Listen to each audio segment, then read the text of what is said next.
الحمد لله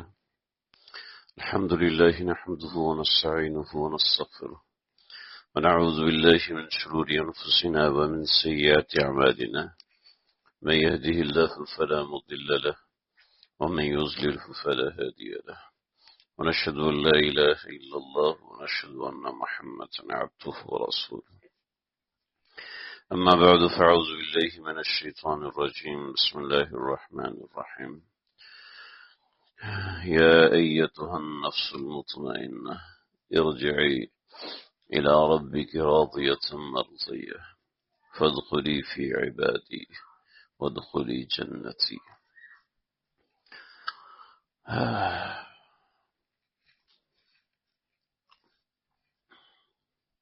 دین کی فکر اور دین کی سمجھ، اس کی کوشش کرنا یہ اتنا بڑا کام ہے کہ دنیا اور معافی ہاتھ سے بہتر، یعنی جو کچھ دنیا میں ہے اور جتنی اس کی قیمت ہے، جتنی اس کی ویلیو ہے، یہ اس سے کروڑ گنا بہتر ہے۔ اللہ جب بھی قرآن میں دنیا کا ذکر فرماتے ہیں تو اللہ کا لہجہ بالکل حقارت والا ہو جاتا ہے کہ زمین کی تحقیر مراد ہوتی ہے۔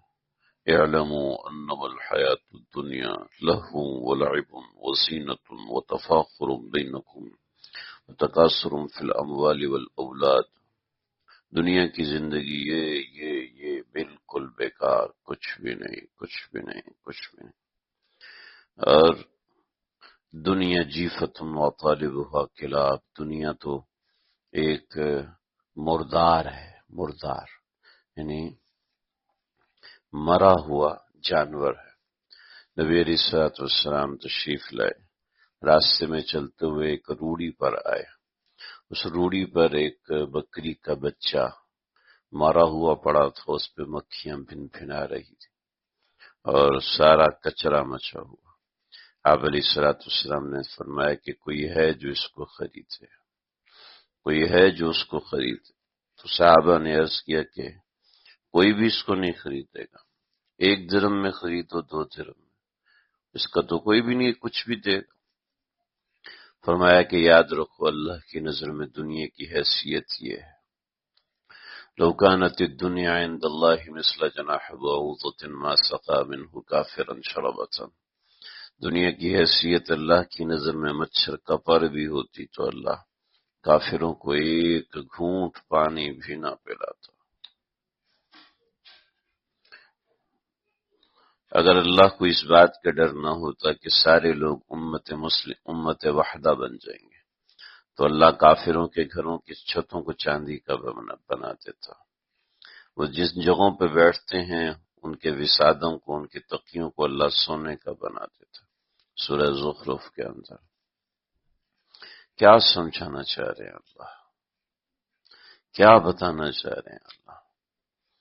دوسری طرف یہ بھی بتاتے ہیں کسب الحلال فریضۃ بعد الفریضہ، المؤمن القوی خیر من مومن ضعیف، وہ مومن جو امیر ہے، مالدار ہے، پیسے والا ہے، اگر وہ نیک بن جاتا تو خیر من مومن ضعیف مومن سے زیادہ بہتر ہے۔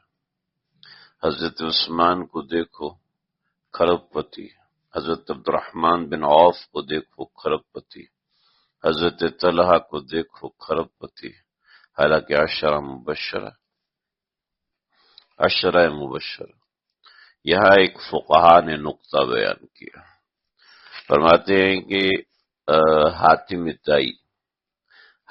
تائی کے بارے میں آتا ہے کہ سخی وہ تھوڑے زبردست بال بنائے ہوئے، آج تو شریف بچہ لگ رہا ہے۔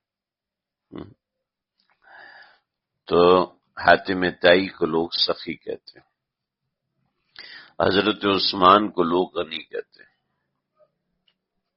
علماء نے نقطہ لکھا ہے کہ حاتم تائی کو سخی اس لیے کہتے ہیں کہ وہ سخاوت کرتے تھے، لیکن مال کو اپنا مال سمجھ کے خرچ کرتے تھے، جبکہ حضرت عثمان مال کو اپنا مال سمجھ کے خرچ ہی نہیں کرتے۔ دروازہ بند کر دو یار۔ ہم نے اوپر مری اور گلگت بنایا ہمارے گھر میں، بہت ٹھنڈا ہے، کتنی سردی لگ رہی ہے، اس کو کچھ دو یا گود میں بٹھاؤ گرم کرو۔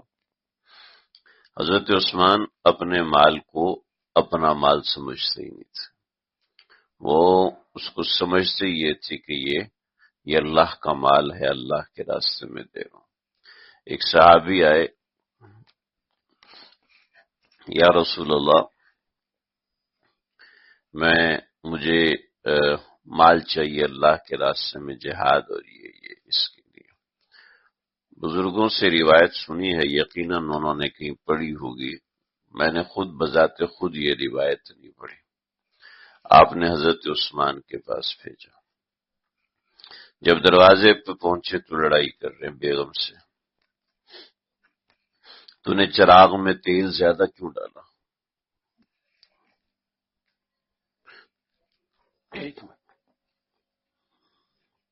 بیگم سے لڑائی کرتے ہیں، تو نے چراغ میں تیل زیادہ کیوں ڈالا؟ واپس گئی اور اللہ کے نبی سے کہا، جو اپنی بیوی سے اتنا کنجوس اور بخیل ہے کہ چراغ کے تیل کے بارے میں بیوی سے لڑائی کر رہا ہے، تو مجھے کیا دے گا؟ تو آپ نے فرمایا کہ اچھا، یہ لوگ اس طرح کی باتیں سنتے ہیں نا تو حیران رہ جاتے ہیں، اور میں بھی حیران رہ جاتا تھا، لیکن یہ وہ چیزیں ہیں جو فطرت کے مطابق ہے۔ نیک بن جانا، دروازہ بند کر کے جاؤ، نیک بن جانا آپ کے فطری تقاضوں کو ختم نہیں کرتا۔ آپ نے داڑھی رکھ لی اور آپ متقی پرہیزگار بن گئے تو آپ کے فطری تقاضے ختم نہیں ہوں گے، آپ کو غصہ آنا بند ہو جائے ایسا نہیں ہوگا، آپ کو نیند آنا بند ہو جائے ایسے نہیں ہوگا۔ ہمارے استاد جی مفتی شاہد صاحب تھے، وہ فرماتے ایک آدمی بہت زیادہ موٹا تھا، تو ہم نے اس کو تبلیغ میں بھیجا، ہم نے کہا وہاں جائے، کوئی مجاہدے کاٹ کے آئے، تو ہم نے اس کو تبلیغ میں بھیجا، تو وہ تبلیغ میں گیا تو اور موٹا ہو کے آیا۔ ہم نے پوچھا بھی کیا ہوا؟ کہتا یار پہلے میں دنیا کماتا تھا، مجھے آخرت کی فکر رہتی تھی، اب میں تبلیغ میں رکھ گیا ہوں، مجھے آخرت کی فکر بھی نہیں تھی۔ پتہ ہے اللہ خیر کریں گے، کچھ نہیں ہوتا۔ صحیح ہے، سنایا منہ پہ کپڑا رکھ کے اتنا ہنسے اتنا ہنسے، تو لیکن صحیح اس نے تبلیغ کو استعمال کیا۔ تو نیک بن جانے سے اور نیکی کی طرف آنے سے شرعی تقاضے دبتے نہیں۔ وہی ہم ابو داؤد شریف کی روایت پڑھ رہے تھے، حضرت عمر رضی اللہ تعالیٰ عنہ نے اپنی اہلیہ کو طلاق دی، تو جو ان کا چھوٹا بیٹا تھا، چھوٹی بچی تھی، تو چھوٹی بچی کے لیے حضرت عمر نے کہا کہ یہ صحیح عورت نہیں ہے، میری بچی میرے حوالے کی جائے، میں خود اس کی پرورش کروں گا، نگہبانی کروں گا۔ تو حضرت ابوبکر صدیق رضی اللہ عنہ ناراض ہوئے اور ڈانٹا، ہمارا لریقها خیر من العسل والشہد، اس عورت کا تھوک، ریق کہتے ہیں تھوک کو، اگر وہ عورت اپنی بچی کو تھوک بھی چٹائے اور تم اس کو شہد چٹاؤ اور خود ادھر موجود بھی ہو تو اس کا تھوک تیرے شہد سے بہتر ہے۔ ہاں جی، تو مطلب کیا ہوا؟ مطلب یہ ہے کہ یہ تقاضے تو چلتے ہیں، بشری تقاضوں سے انسان مبرہ نہیں ہوتا۔ یہ دیندار بن گیا پھر بھی تو ایسے ہے، ارے بھائی دیندار بنا ہے، کوئی کیسٹ تو تبدیل نہیں کروائی نا، بھائی دیندار ہی بنا ہے نا، کوئی جرم تو نہیں کیا۔ انسان کے بشری تقاضے ختم نہیں ہوتے۔ نبی علیہ الصلوۃ والسلام ازواج مطہرات سے 2 مرتبہ ناراض ہوئے اور 29 دن تک گھر ہی نہیں آئے، 29 دن تک آپ گھر تشریف ہی نہیں لائے۔ ایک مرتبہ آپ حضرت جویریہ کے، حضرت ماریہ قبطیہ کے ہاں 29 دن گزارے، گھر ہی نہیں آئے، نہ مسجد نبوی میں آئے، نماز بھی نہیں پڑھائی، 29 دن تک وہیں پر رہے، تو کیا ہے یہ؟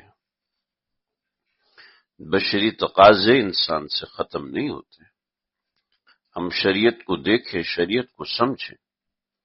شریعت کا یہ مطلب نہیں ہے کہ آپ آج تو آپ شیطان ہیں اور کل آپ حضرت جبریل بن جائیں گے، ہیں جی؟ تو ایسا نہیں ہے کہ ہم جو سوچتے ہیں کہ دینداری کا مطلب ہے کہ انسان فرشتہ بن جائے۔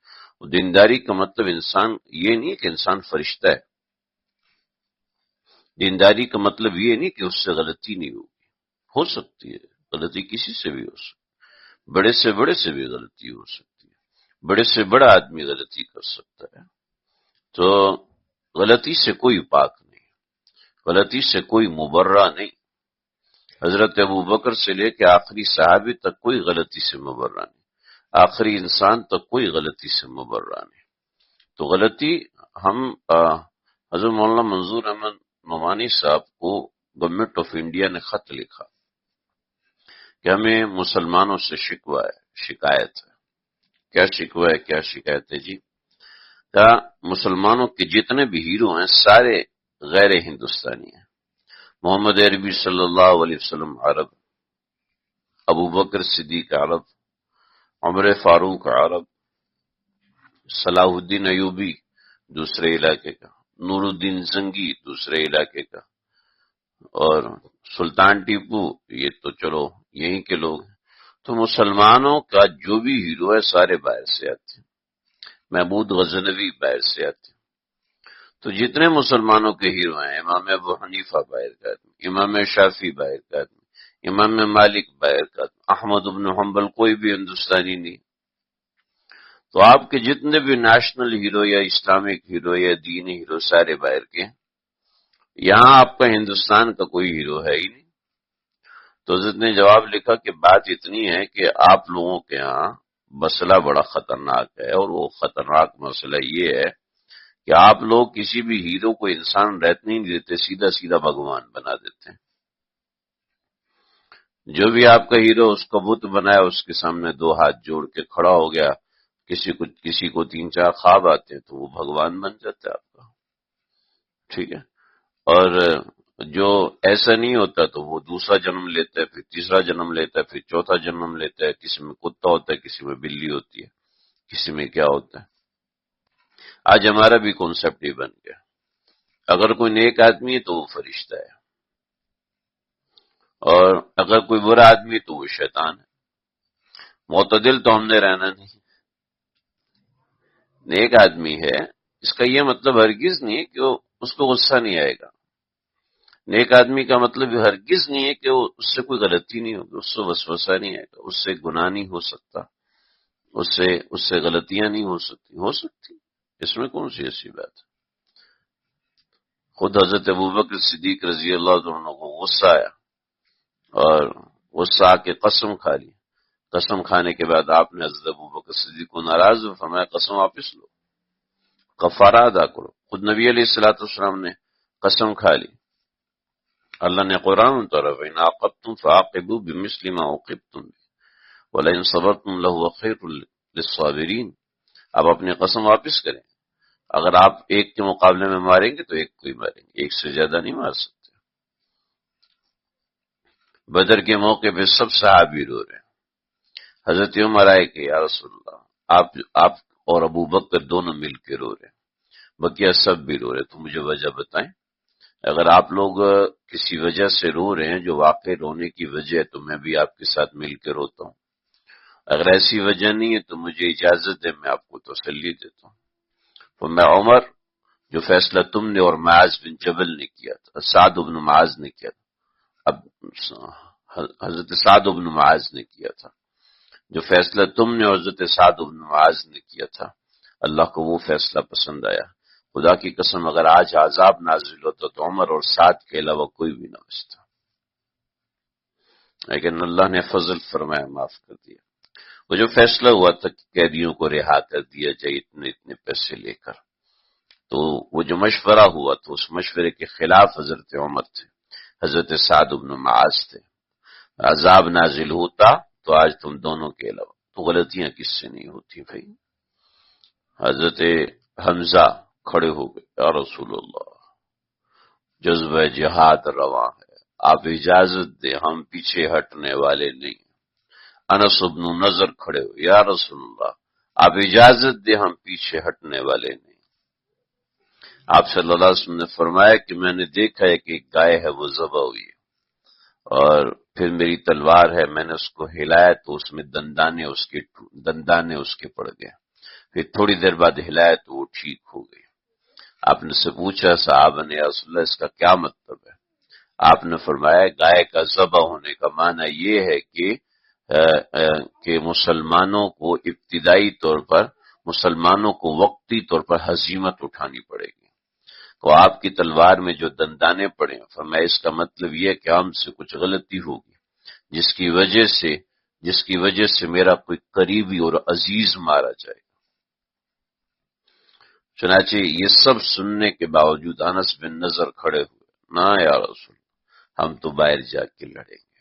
حضرت حمزہ کھڑے ہوئے، ہم تو باہر جا کے لڑیں گے۔ ہوئے ہوئے ہوئے اسید ابن حضیر نے کہا ہے حمزہ یہ کیا کر دیا آپ نے، یہ تو نہیں کرنا چاہیے تھا، انس بن نضر آپ کو یہ نہیں کرنا چاہیے تھا۔ کہنے لگے ہم تو جوش جذبہ جہاد میں کہا کہ ہم اندر بیٹھ کے کیوں لڑیں، ہم سامنے جا کے لڑیں گے۔ اللہ کے نبی اندر سے باہر آئے تو چہرے کا رنگ فق، اور آپ نے 2 زریں پہنی ہوئی، اور یا رسول اللہ آپ نے فرمایا کہ اندر جنگ لڑنی، ہمارا مشورہ بھی اندر لڑنے کا۔ آپ نے فرمایا نہ، ایک پیغمبر کے لیے روا نہیں ہے کہ اس نے جنگ کے لیے ہتھیار اٹھا لیے تو اب وہ ہتھیاروں کو رکھ دے کہ مشورہ بدلی ہو گیا، نہ اب چلنا پڑے، جو ہونا تھا وہ ہو گیا۔ چنانچہ 70 شہید ہوئے، مشورہ غلط تھا، لیکن اس غلط مشورے کے باوجود اللہ نے قرآن اتارا، وَشَاوِرْهُمْ فِي الْأَمْرِ، انہی سے مشورہ کیا کرو، انہی سے مشورہ۔ انس بن نضر کو 80 چوٹیں لگی، حضرت 80 چوٹیں لگی، یعنی 90 چوٹیں لگی، ان کے پوروں سے دیکھ کے بہن نے پہچانا کہ یہ میرا بھائی ہے، ورنہ تو پہچانا نہیں تھا، کسی نے پہچانا نہیں۔ حضرت حمزہ کو تلاش کیا حضرت حمزہ یہ جو آج ایک جبل رومات ہے، اس جبل رومات کے ساتھ ایک وادی قنات جاری ہے، وہاں پر حضرت حمزہ شہید اور مشہد وہاں موجود تھے۔ سینہ چاک تھا، کلیجہ اندر سے نکلا ہوا اور اس کو چبایا ہوا تھا۔ تو دیندار اور نیک بننے کا مطلب ہرگز نہیں ہے کہ آپ سے غلطی نہیں ہو سکتا ہے آپ کسی کو غلط ڈانٹ دو، ہو سکتا ہے آپ کسی کی بے عزتی کر دو، ہو سکتا ہے آپ ایسا ہو جاتا۔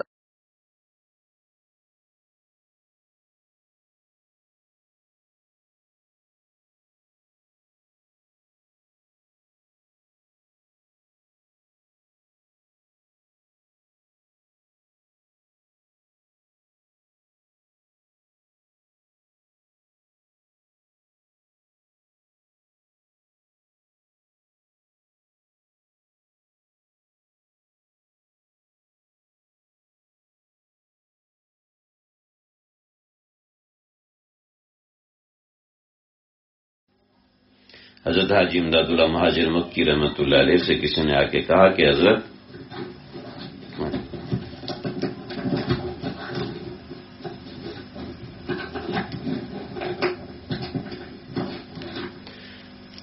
آپ کی فلاں بات نا لوگ جو ہے اس کو غلط طریقے سے لے رہے ہیں، اس کا غلط مفہوم بیان کر رہے ہیں، تو آپ برائے مہربانی اس بات سے کا اعلان کریں، وضاحت کریں، صفائی پیش کریں۔ فرمایا کہ میں کیوں کروں؟ تو کہنے لگے حضرت لوگ آپ سے متنفر ہو جائیں گے۔ کہا لوگوں کو کیوں کہتے ہو، خود ہو جاؤ نا، کہ لوگوں پہ کیوں رکھتے ہو، خود متنفر ہو جاؤ۔ حضرت میں تو نہیں ہوں گا، کبھی ہم تو یہ چاہتے ہیں کہ لوگ ہم سے متنفر ہو جائیں، ہمیں لوگ اکیلا چھوڑ دیں اور صرف اللہ اللہ ہی ہم کریں، اور اللہ ہی کے اندر زندگی گزر ہو جائے، زندگی بسر ہو جائے۔ امام احمد بن حنبل سے کسی نے کہا کہ انت زاہد، فرمایا ہم کہاں سے زاہد ہو گئے، زاہد تو عمر بن عبدالعزیز تھے، سب کچھ تھا پھر بھی اس کو منہ نہ لگاتے تھے، سب کچھ ان کے پاس موجود تھا مگر پھر بھی اس کو ہاتھ نہیں لگاتے تھے، پھر بھی اس کے اوپر کوئی دلچسپی کی نظر نہ تھی۔ تو جب انسان نیکی کی طرف آتا ہے تو اس سے اخبث الخبائث عمل بھی ہو سکتا ہے اور احسن تقویم والا عمل بھی ہو سکتا ہے، اچھے اعمال بھی ہو سکتے ہیں، برے اعمال بھی ہو سکتے ہیں۔ خبردار کبھی کوئی بندہ اپنے آپ کو فرشتہ نہ سمجھے اور کبھی خود کو اتنا نازک نہ بنائے، چھوٹی سی بات ہے دین چھوڑ دوں گا، میں پتہ نہیں دین میں داخل ہو گیا تو یہ دین میں تو ایسے ہوتا ہے ویسے ہوتا ہے، ہر بندہ ایسا نکلتا ہے ویسا نکلتا ہے۔ ارے چھوڑو، حاجی صاحب نے فرمایا کہ تم کو متنفر ہونا ہے ہو جاؤ، ہم تو چاہتے ہیں کہ دنیا ہم کو اکیلا چھوڑ دے۔ ملفوظات حضرت کے ملفوظات جلد نمبر 1 میں حضرت حاجی صاحب کا یہ ملفوظ لکھا ہے، حضرت تھانوی رحمۃ اللہ علیہ۔ تو بات یہ ہے کہ ہمیں دین نے اعتدال سکھایا اور دین اعتدال ہی سکھاتا ہے۔ اس میں چھوٹی سی بات سے مایوس ہو جانا اور بڑی بات سے بہت زیادہ خوش ہو جانا۔ عبد الکبیر رفاعی رحمۃ اللہ تعالی علیہ روزہ رسول صلی اللہ علیہ وسلم پہ حاضر ہوئے، فضائل صدقات میں حضرت شیخ الحدیث رحمۃ اللہ علیہ نے لکھا، حضرت روزہ اطہر صلی اللہ علیہ وسلم پہ آئے اور ابھی جو جالی مبارک روزہ اطہر کے سامنے یہ نہیں تھی، یہ تو ابھی کوئی 250-300 سال ہوئے یہ جالی لگائی گئی، ورنہ اس سے پہلے آگے روزہ اطہر صلی اللہ علیہ وسلم جس کمرے کے اندر ہے اس کمرے کے گرد ایک 5 دیواری ایک اور چادر ایک اور دیوار بنائی ہوئی ہے، اس دیوار کے اوپر لوگوں نے نشان لگائے ہوئے ہیں کہ یہاں آپ صلی اللہ علیہ وسلم کی قبر اطہر ہے، ورنہ قبر اطہر کسی کو بھی نظر نہیں آتی، کیونکہ قبر اطہر جو جالی مبارک ہے اس سے چند فٹ کے فاصلے پہ کمرہ ہے، اس کمرے کے اندر قبر اطہر ہے آپ صلی اللہ علیہ وسلم کی۔ تو پہلے تو یہ جالی نہیں ہوا کرتی تھی تو لوگ ڈائریکٹ اس دیوار کے سامنے آتے تھے اور الصلاۃ والسلام علیک یا رسول اللہ پڑھا کرتے تھے۔ تو عبد الکبیر رفاعی اس دیوار کے پاس آئے، اس دیوار کے پاس آ کے کہا یا رسول اللہ، سارے آپ کو صلاۃ والسلام پیش کر رہے ہیں لیکن یا رسول اللہ میں تو آپ کا رشتہ دار ہوں، میں تو آپ کے ہاتھ کو بوسہ دینا چاہتا ہوں، لہذا ہاتھ بڑھائیے میں آپ کے ہاتھ کو بوسہ دوں گا۔ تو شیخ عبد القادر جیلانی بھی اس جگہ موجود تھے اور وہ اس کے گواہان میں سے ہیں، تو فرمایا کہ اندر سے ایک بہت ہی روشن ہاتھ نکلا، انہوں نے اس کو بوسہ دیا۔ فرمانے لگے کہ ظاہر بات مسجد نبوی میں تو ہر وقت ہزاروں لوگ ہوتے ہیں، تو عبد الکبیر رفاعی نے خود کو جو نکلنے والا دروازہ ادھر لٹا دیا اور کہا کہ میرے اوپر پاؤں رکھتے ہوئے گزرو۔ اس زمانے میں ایسا ہوتا تھا کہ کبھی کسی کو کوئی سزا دی جاتی تھی تو سزا کے طور پہ ایسا کیا جاتا تھا کہ کسی کے چہرے کو سیاہ کر کے گدے پہ بٹھا کے اس کو چکر لگواتے تھے، یہ اس کے لیے تعزیر ہوتی تھی۔ اور بعض مطلب ایسا ہوتا تھا کہ بازار میں اس کو لٹا دیتے تھے، لوگ اس کے سینے پہ پاؤں رکھ کے گزرتے تاکہ اس کو عبرت ہو جائے اور وہ اپنی غلطی سے باز آ جائے۔ بطور مثال کسی نے کوئی چھوٹی موٹی چوری کی ہوئی ہے جس سے اس کا ہاتھ نہ کاٹا جائے وغیرہ، تو سید عبد الکبیر رفاعی اتنے بڑے اللہ والے اتنے بڑے بزرگ، فرمائے کہ وہ مسجد نبوی کے دروازے پہ لیٹ گئے تو لوگوں نے سمجھا شاید اس نے کوئی جرم کیا تو قاضی نے سزا دی ہے، لوگ ان کے اوپر سے پاؤں رکھ کے گزر رہے تھے۔ تو ابھی تھوڑی دیر پہلے اس کو وہ سعادت حاصل ہوئی جو کائنات میں کسی کو حاصل نہیں، لیکن میرے اندر اکڑ نہ آ جائے، تکبر نہ آ جائے، اس کے لیے اپنے آپ کو اتنا مٹا دیا، اتنا گرا دیا۔ ہم سے چھوٹا سا عمل ہو جاتا ہے تو ہم اس کے حساب سے اپنے آپ کو نیک بھی سمجھنے لگتے ہیں، پرہیزگار بھی سمجھنے لگتے ہیں اور نہ جانے کیا سے کیا سمجھنے لگتے ہیں۔ اللہ ہم سب کی حفاظت فرمائے، اللہ ہم سب کی حفاظت فرمائے۔ تو میں بات کر رہا تھا کہ ہمارے اندر دین کی فکر دین کی فکر پیدا ہونی چاہیے، دین حاصل کرنے کی فکر پیدا ہونی چاہیے۔ یہ فکر دنیا کی تمام فکروں سے بڑی فکر ہے، اور یہی وہ فکر تھی جس نے ابو بکر کو بدل دیا، حضرت عمر کو بدل دیا، حضرت عثمان کو بدلا، دیگر صحابہ کی زندگی کو بدلا۔ دین کی فکر حاصل ہونا اصل یہ ہوتا ہے۔ غلطیاں، کمیاں، کوتاہیاں تو ہر کسی سے ہوتی ہیں، مگر اصل چیز یہ ہے کہ انسان کے اندر طلب ہو، دین کی سچی طلب ہو۔ جب دین کی سچی طلب ہوگی تو پھر انسان اس طلب کے بارے، اس طلب کے اندر آگے بڑھے گا، اس کی زندگی میں فرق پڑے گا، اس کے اعمال میں فرق پڑے گا۔ چنانچہ اس کے لیے چند اصول ہیں۔ پہلا اصول، انسان خود احتسابی کرے۔ خود احتسابی بڑا مشکل عمل ہوتا ہے، خود احتسابی کرنا، اپنے اوپر تنقید کرنا، اپنے بارے میں نوٹ کرے کہ پچھلے سال میرے اعمال کیسے تھے، ابھی یہ پورا سال گزرا ہے، میرے اعمال کیسے، دسمبر میں ختم ہو رہا ہے، ٹھیک، 21 تاریخ ہے، ایک آخری اشرہ چل رہا ہے، یعنی سال ختم ہونے میں یہ 8-9 دن رہ گیا۔ یہ آج 21 ہے اور 31 کو یہ سال ختم ہو جائے گا۔ پچھلے سال سے اس سال میں میرا احتساب میں کروں کہ پچھلے سال میری نمازوں میں کتنا فرق تھا، میری نمازیں کتنی طویل تھی، میرا قرآن سے کتنا تعلق تھا، میرا حدیث سے کتنا تعلق تھا، اس سال میرا حدیث سے کتنا تعلق ہے، میرا شیخ سے کتنا تعلق تھا، اس سال میرا تعلق بڑھا ہے کہ نہیں بڑھا۔ دیکھو بھائی، یاد رکھنا، اللہ نے اپنے پاس بلانا ہے، اس کے لیے کوئی وقت اللہ نے ہمیں نہیں دیا۔ اللہ کو دنیا میں سب سے پیاری چیز اپنا دین ہے۔ میں اس دین کی خدمت میں کچھ کر رہا ہوں، دین کے ساتھ جوڑنے میں کچھ کر رہا ہوں، میرے اعمال میں کچھ فرق ہے، ہاں، اس میں وہ تمام چیزیں آپ شامل کریں۔ ہم چونکہ یہاں اس لیے جمع ہوئے ہیں کہ ہمارے دین میں ترقی ہو۔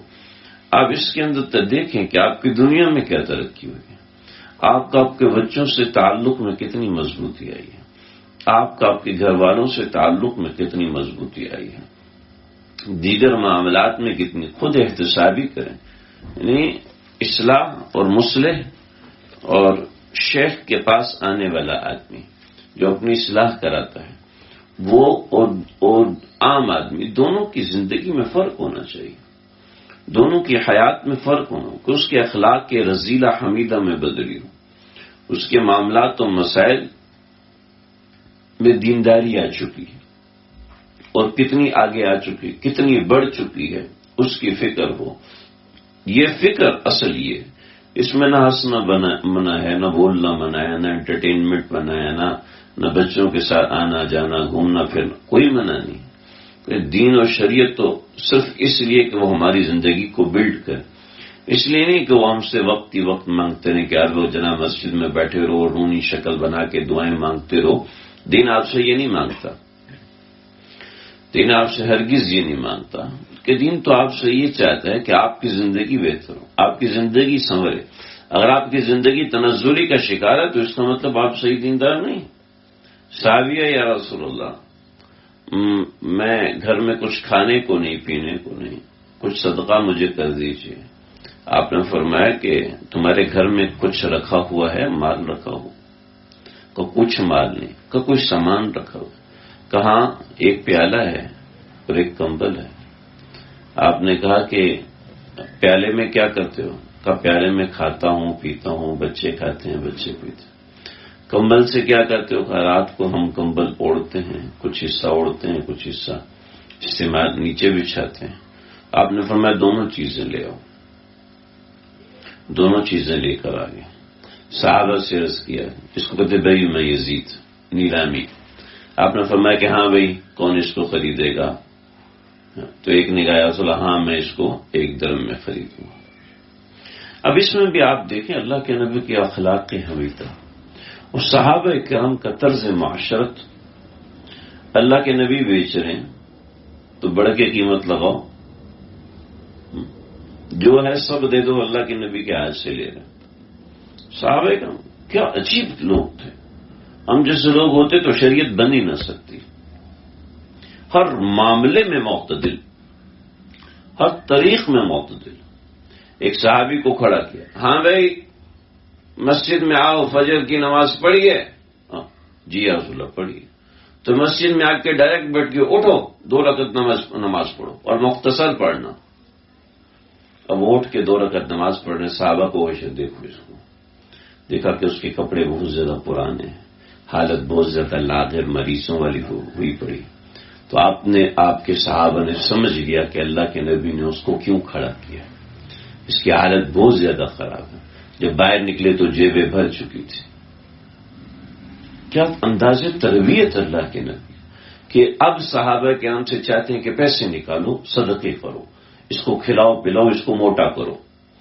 اور یہاں پر تربیت کی جا رہی ہے. صحابہ کرام اسی طریقے اللہ کے نبی کی آنکھ کا اشارہ سمجھے کہ ہاں یہ اب یہاں اللہ کے نبی کیا سمجھانا چاہ رہے ہیں، یہاں اللہ کے نبی کیا بتانا چاہ رہے ہیں، وہ یہ ہے، وہ فلانا وہ. چنانچہ یا رسول اللہ 1 درہم، تو اب میں یزید کون بڑھائے گا؟ تو ایک صحابی نے کہا 2 درہم. آپ نے کہا ٹھیک ہے 2 درہم.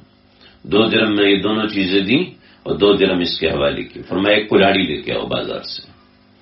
صحابی گئے اور کلاڑی لے کے آئے. فرمایا کہ ایک ڈنڈا لے کے آؤ، درخت سے توڑا اور اس میں سے دستہ فٹ کر کے دیا. آپ فرمایا جاؤ اس سے لکڑیاں کاٹو اور خبردار 10 دن میرے پاس مت آنا، خبردار 10 دن آنا بھی نہیں. یہ گئے ہیں اور 10 دن کے بعد آئے ہیں. کہ یا رسول اللہ الحمدللہ میرے پاس 10 درہم جمع ہیں اور میرے گھر کا مال اور سامان بھی سب کچھ بھرا ہوا ہے، الحمدللہ میں بہت خوش ہوں. تو آپ نے فرمایا کیا تو اس بات کو پسند کرتا ہے کہ قیامت کے دن آئے اور تیرے چہرے پہ داغ ہو، بجائے اس کے کہ تو لوگوں سے مانگے بلکہ تو لوگوں کو دے، یہ بہتر. تو اللہ کے نبی کا انداز یعنی اس بات کو پسند ہی نہیں کیا کہ آپ اعتدال سے ہٹو. اس بات کو اچھا سمجھا ہی نہیں گیا کہ آپ اعتدال سے ہٹے. نا دین ہے نام میانہ روی کا نام، دین اعتدال کا نام ہے. تو اپنے مزاج، اپنے اعمال کا احتساب کیجیے، اپنے اعمال کے بارے میں سوچئے کہ میرے اعمال کیسے ہیں، میرے اعمال میں بڑھوتری آئی ہے یا نہیں ہے. اور اس میں بہت سے لوگ ایسے ہیں جو مایوس ہو جاتے ہیں. دیکھو جی سب سے بڑی کامیابی یہ ہے کہ آپ خود احتسابی پہ آ رہے ہیں. سب سے بڑی کہ پچھلے سال 1 سال پہلے آپ کتنا قرآن پڑھتے تھے، پتہ ہی نہیں کتنا قرآن پڑھتے تھے. تو اس کا مطلب ہے آپ اس سال سوچیں گے اور پھر اگلے سال دیکھیں گے. دیکھو جی ایسی کہانیاں زندگی میں آتی، بندہ ہل جاتا ہے. ہماری مسجد کے پاس ساتھ نمازی تھے، ساتھی نمازی، اور صبح 5 بجے، یہ 2 مہینے گرمی کا موسم تھا، 2-2.5 مہینے پیچھے، صبح 5 بجے چوکیدار کو فون کیا میرا دوست آئے گا مجھے لینے کے لیے، تو اس کو آنے دینا، گیٹ کھول دینا. خود چل کے گیا. ٹھیک ہے چوکیدار نے کہا. اس نے آ کے بیل دی ہے، گیٹ کھولا ہے، سوسائٹی کے اندر گاڑی ہے، یہ بیٹھ کے چلا گیا. ڈاؤ میڈیکل کا ڈاکٹر تھا، ایج اس کی کوئی یہ 30 سے 40 کے درمیان ایج تھی. نہیں جوان آدمی بالکل، ایک بال بھی اس کا سفید نہیں، گورا چٹا. ایک بیٹی 6 مہینے کی، ابھی شادی ہوئی تھی کچھ عرصہ پہلے. تو 6 مہینے کی ایک بیٹی. ادھر گیا ہاسپٹل کے اندر، 5:30 بجے ہاسپٹل پہنچا ہے. فجر میں اطلاع یہ ڈاکٹر صاحب کا انتقال ہو گیا. بالکل تو خود کہہ کہ یار یہ دوائیاں مجھے لگا نا مجھے تھوڑی پین ہو رہی ہے، چیک کرو. تو اس نے وہ آنکھیں بند کی ہیں، دوبارہ کھولی گیا. میرے دوست ڈاکٹر ہیں، ڈاکٹر نبیل، ان کی اہلیہ باقاعدگی سے ہمارے بیانات سنا کرتی تھی، باقاعدہ اطلاع دیا کرتی تھی. تو فون آیا، میں والدہ سے بات کر رہا تھا تو فون آیا، مسلسل فون بج رہا ہے. میں نے کہا ڈاکٹر صاحب تو ایسا کبھی نہیں کرتے ہیں. خیر والدہ کا فون بند کیا، عصر کی نماز پڑھانے جا کے میں نے فون کیا، السلام علیکم، میں تلا گنگ آیا ہوں اور بچوں کا فون آیا، تصویر بھیجی ہے جس سے مجھے تو لگ رہا ہے کہ ڈیتھ ہو چکی ہے. ابھی میری رات میں نکلا ہوں، بات ہو رہی تھی، صبح تو اٹھی نہیں، پتہ چلا تو تقریباً ڈاکٹروں کی رپورٹ کے مطابق 11-12 بجے اس کا انتقال ہو گیا، رات سوئی صبح اٹھی نہیں۔ میرے گھر والے ساتھ تھے میرے، ان کو میں نے بتایا تو اتنی زور سے چیخ ماری کہ ہیں یہ کیسے ہو سکتا ہے، ابھی تو ٹھیک ٹھاک تھی، 4-5 دن پہلے تو تم سے ڈانٹ کھائی تھی، کوئی مسئلہ تھا، پتہ ہی نہیں، نہ جانے بلا لے پیا کس گھڑی۔ یہ ہم سال دیکھ رہے ہیں، اگلا سال ہمیں دیکھنا نصیب ہوگا کہ نہیں ہوگا۔ دوستو، لوگ نہ چہرہ بھی بھول جاتے ہیں، لوگ نام بھی بھول جاتے ہیں، بچے بھی بھول جاتے ہیں، اولادیں بھی بھول جاتی ہیں، ہم سفر بھول جاتے ہیں، کوئی قبر پہ آ کے فاتحہ پڑھنے کو تیار نہیں ہوتا، کوئی پوچھنے کو تیار نہیں ہوتا۔ ارے بھائی 4 دن بیمار ہو کے بیٹھ جو، 2-4 دن لوگ پوچھنے آئیں گے، اس کے بعد لوگ پوچھنا بھی چھوڑ دیتے ہیں۔ دنیا کی بے وفائی کا تو یہ حال ہے۔ مرنے کے بعد کیا ہوگا جی؟ مرنے کے بعد ایک بڑی اچھی تحریر نظر سے گزری کہ آپ ان کے لیے کما رہے ہیں جن کو آپ کا نام بھی پتہ نہیں ہوگا، پھر کہنے لگے کہ یہ بتاؤ تمہارے پردادا کا نام کیا ہے، لیکن جائیداد ان کی تمہارے نام پہ ٹرانسفر ہے، چل رہی ہے نسل در نسل، ان کا ملا ہوا سونا جو نا وہ آگے پوتوں نواسوں پڑپوتوں نواسوں کو چل رہا ہے، وہ سونا آگے بڑھتا چلا جا رہا ہے، لیکن نام پتہ ہی نہیں۔ جن کے لیے کما رہے ہو ان کو تو تمہارا نام بھی پتہ نہیں ہونا۔ ارے کچھ اللہ اللہ کر لو جو ہمیشہ تمہارے ساتھ رہے، کچھ اللہ اللہ کر لو جو ہمیشہ تمہارے لیے ذخیرہ رہے، ہمیشہ تمہارا کام ہمیشہ تمہارے کام ہے۔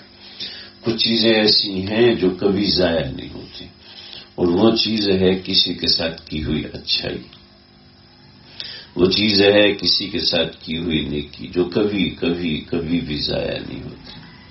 حضرت سلیمان کو اللہ نے وحی نازل فرمائی اور کہ صبح ساحل سمندر پہ جاؤ، وہاں اللہ نے تمہارے لیے ایک نشانی رکھی۔ تو حضرت سلیمان تو بادشاہ تھے، تو بادشاہوں کے معاملات یہ الگ ہوتے ہیں۔ ایک مرتبہ عصر میں کہا کہ سارے گھوڑے دیکھنے، سارے گھوڑے دیکھتے تھپکی دیتے دیتے دیتے عصر کی نماز رہ گئی۔ اتنا غم ہوا، اتنا غم ہوا، اتنا غم ہوا، 70 کے 70,000 گھوڑے ذبح کروا دی کہ ان کی وجہ سے میری عصر کی نماز رہ گئی۔ 70 کے 70,000 ذبح کروا دی، گوشت تقسیم کرو۔ امت محمدیہ میں گھوڑے کو حرام قرار دیا، ورنہ اصلاً گھوڑا حلال تھا، تو امت محمدیہ میں حرام اس لیے قرار دیا کہ اعلی جہاد ہے، اگر اس کو ذبح کیا جائے گا تو ظاہر بات ہے جہاد کا معاملہ رک جائے گا اور ہو نہیں سکے گا، اس لیے اس کو ذبح، اس کی حرمت قرار دے دی، منع کر دیا گیا، حرمت نہیں منع کر دیا گیا۔ امام ابو حنیفہ کے نزدیک مکروہ تحریمی ہے، بعض جواز کے قائل ہیں آج کے زمانے میں کہ اب تو اعلی جہاد رہا نہیں، علت ختم ہوگی، لہذا حکم واپس آ جائے گا۔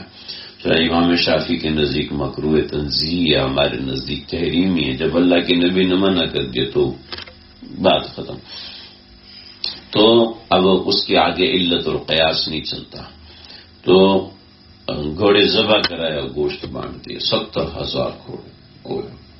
اچھا، یہ ایک مرجو روایت ہے، بعض حضرات نے کہا اس سے مراد کچھ اور ہے، پھر کہا کچھ اور ہے، پھر کہا کچھ اور، تو 3-4 روایتوں میں ایک روایت یہ بھی ہے۔ تو ایسا غم ہوا، تو حضرت سلیمان علیہ السلام ساحل سمندر پہ پہنچے، تو ساحل سمندر پہ کچھ بھی نہیں، ظاہر بات ساتھ ہی حضرت سلیمان علیہ السلام کے یہ کچھ وقت گزرا تو دیکھا ایک پیلے رنگ کا جہاز، چھوٹی سی کشتی اس سمندر سے نمودار ہوئی۔ اب وہ تو ہوتی رہتی تھی، لیکن چونکہ اللہ نے فرمایا تو پھر ظاہر بات ہے کچھ نہ کچھ تو ہوگا۔ دیکھا تو لوگوں کو بھیجا کہ جاؤ اس کو لے کے آؤ، تو کشتی کو لے کر آئے، سمندر کے کنارے پہ لگایا، تو اس کشتی میں ایک بند کمرہ تھی تو کشتی، مگر ایک بند کمرہ. تو حضرت سلیمان نے دروازہ بجایا تو کچھ دیر کے بعد کسی کے اندر سے آواز آئی، کون ہے؟ کہ جی آپ کون ہیں؟ کہ دروازہ کھولا تو دیکھا باہر جم غفیر کھڑا ہے. تو گھبرا گیا، لیکن حضرت سلیمان نے کہا گھبراؤ نہیں، میں اندر آتا ہوں. اندر آیا اور دروازہ بند کر لیا. تو ابھی کون ہے جی؟ کہ میں اللہ کا بندہ سلیمان. اچھا، کبھی میں اللہ کا بندہ بھی ہوں اور اللہ کا پیغمبر بھی ہوں، لیکن اللہ نے مجھے وہی نازل فرمائی کہ تمہیں اپنی ایک قدرت دکھانی ہے، تو میں تمہیں دیکھنے آیا. میں یہاں پر آیا تو یہاں تمہاری کشتی نظر آئی. یہ کہنے لگا اچھا اگر یہ بات ہے تو وہ قدرت میں ہی ہوں. کہ وہ کیسے؟ کہا میرے والد صاحب شدید بیمار تھے اور 25 سال بیمار رہے. میں نے 25 سال ان کی خدمت کی، اور جب میرے والد صاحب مرنے کے قریب ہوئے تو میں نے کہا ابا میرے لیے دعا کرنا. تو وہ کہنے لگے بیٹا تیرے لیے کیا دعا کروں؟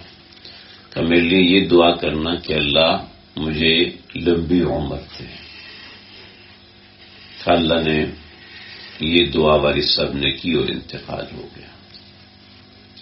والد صاحب کا انتقال ہوا تو اس کے بعد والدہ فوراً ہی بیمار ہو گئی اور 25 سال وہ بھی بیمار رہی. 25 سال تک میں نے ان کی بھی خدمت کی، اور خدمت کے بعد جب والدہ کا انتقال ہونے لگا تو میں نے ان سے کہا میرے لیے دعا کرنا. کہ جی کیا دعا کروں؟ تو یہ دعا کرنا کہ جتنی عمر ہو عبادت میں گزر جائے. والدہ نے دعا کی اور پھر ان کا بھی انتقال ہوا. تو اس کے بعد میں نہ والد رہا نہ والدہ، تو میں ایک سفر پہ نکلا تجارتی.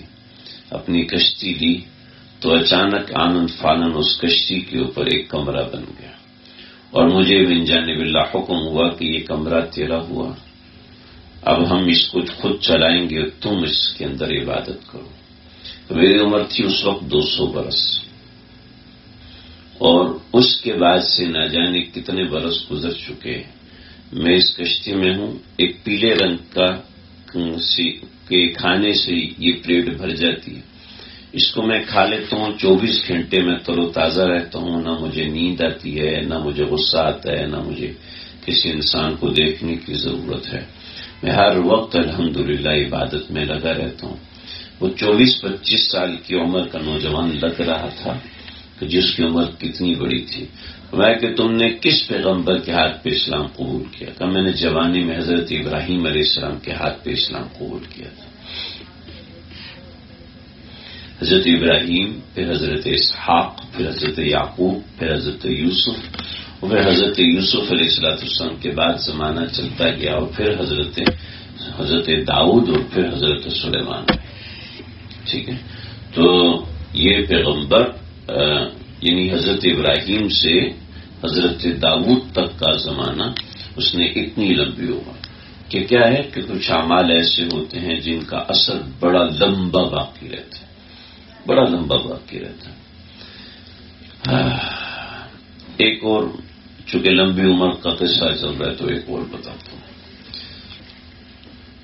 نبی علیہ السلام نے فرمایا کہ بنو اسرائیل میں ایک شخص تھا، اس نے اللہ سے دعا کی کہ اللہ مجھے ساری دنیا سے کاٹ دیجیے اور مجھے 500 سال لمبی عمر عطا فرمائیے کہ میں ساری عمر آپ کی عبادت کرنا چاہتا ہوں. چنانچہ اللہ رب العزت نے اس کو اڑایا اور ایک جزیرے پہ پہنچایا، اور اس جزیرے پہ اس نے عبادت کی اور اس جگہ ایک پودا اگا دیا جس سے کوئی کھانے کی چیز نکلتی تو اس کو کھاتا تھا، اور اس نے 450 سال اللہ کی عبادت کی. جب اس کے انتقال کا وقت قریب آیا تو اللہ نے فرشتہ بھیجا، پوچھا کہ تیری خواہش کیا ہے؟ خواہش یہ ہے کہ اللہ جی میں آپ کو سجدہ کروں، اور سجدہ کروں اور اس حالت میں میری روح قبض ہو، مگر ایسی ہو کہ میں سجدے ہی کی حالت میں قیامت تک پڑا رہوں، میں اتنا طویل سجدہ کرنا چاہتا ہوں۔ اللہ نے فرمایا کہ تیری خواہش پوری ہوگی، اور ہم اس کے اوپر ایک جنگل اگا دیں گے اور لوگوں کے دلوں میں وحشت ڈال دیں گے، وہ کبھی بھی تیرے پاس نہیں آ سکیں گے۔ زمین کو حکم دیں گے کہ تیرے جسم کو نہ کھائے۔ آج بھی وہ شخص سجدے کی حالت میں پڑا ہوا ہے، ایسا اشارت اللہ تعالیٰ کی۔ لیکن حدیث میں آتا ہے کہ جب قیامت کے دن اللہ اس کو اٹھائیں گے تو اللہ اس سے پوچھیں گے، ہاں تجھے 450 برس کی عبادت کا اجر چاہیے یا میری رحمت سے جنت میں جانا ہے؟ تو یہ کہے کہ ایک سبحان اللہ کے پیچھے 10 درخت، اور ایک درخت ایسا کہ 500 سال گھوڑا اس کے سائے کے نیچے بھاگتا رہے، ختم نہ ہو، تو میں نے تو 450 برس کی۔ تو پھر کہے گا کہ اے اللہ مجھے میری عبادت کے عوض میں جنت میں بھیجیے۔ تو اللہ فرمائے گا چلو ٹھیک ہے، رکو میں ابھی آتا ہوں۔ اللہ روک، دوسری طرف فرمائیں گے ایک جہنم کی ہوا آئے گی تو کہے گا پانی، فرشتہ کہے گا ملے گا۔ کہ جی کیسے ملے گا؟ کہ 450 سال کی عبادت تو پانی لے لو۔ وہ کہے گا پانی تو عبادت تو لے لو، وہ پانی لے لے گا اور پی لے گا۔ پھر اللہ دوبارہ متوجہ ہوں گے، ہاں جی نکالو 450 سال کی بات۔ وہ کہے گا یا اللہ اب تو آپ کا کرم ہی باقی ہے، عبادت تو گئی، ختم ہو گئی۔ تو کچھ اعمال ایسے ہوتے ہیں جن کا عمل اور اثر اللہ رب العزت باقی رکھتے ہیں، وہ اعمال صالحہ، کسی کے ساتھ نیکی، کسی کے ساتھ اچھائی، کسی کے ساتھ نیک سلوک اور نیک رویہ، یہ وہ چیزیں جو انسان کو اللہ کے قریب کرتی ہیں۔ تو اپنے اعمال کا احتساب کریں، اپنے اعمال میں اپنے اندر خود احتسابی پیدا کریں، یہی بنیاد ہے زندگی کی، یہی دین کی بنیاد ہے، اس سے میں میری اور آپ کی ترقی ہے۔ تو فکر پیدا کریں، ہماری اوسط عمریں کوئی اتنی بڑی نہیں ہے، اللہ کے پاس جانے کی تیاری رکھیں جی، اللہ کے حضور حاضری کی تیاری رکھیں۔ اللہ مجھے آپ کو ہم سب کو سمجھنے کی عمل کرنے کی توفیق عطا فرمائے۔ وآخر دعوانا الحمدللہ رب العالمین۔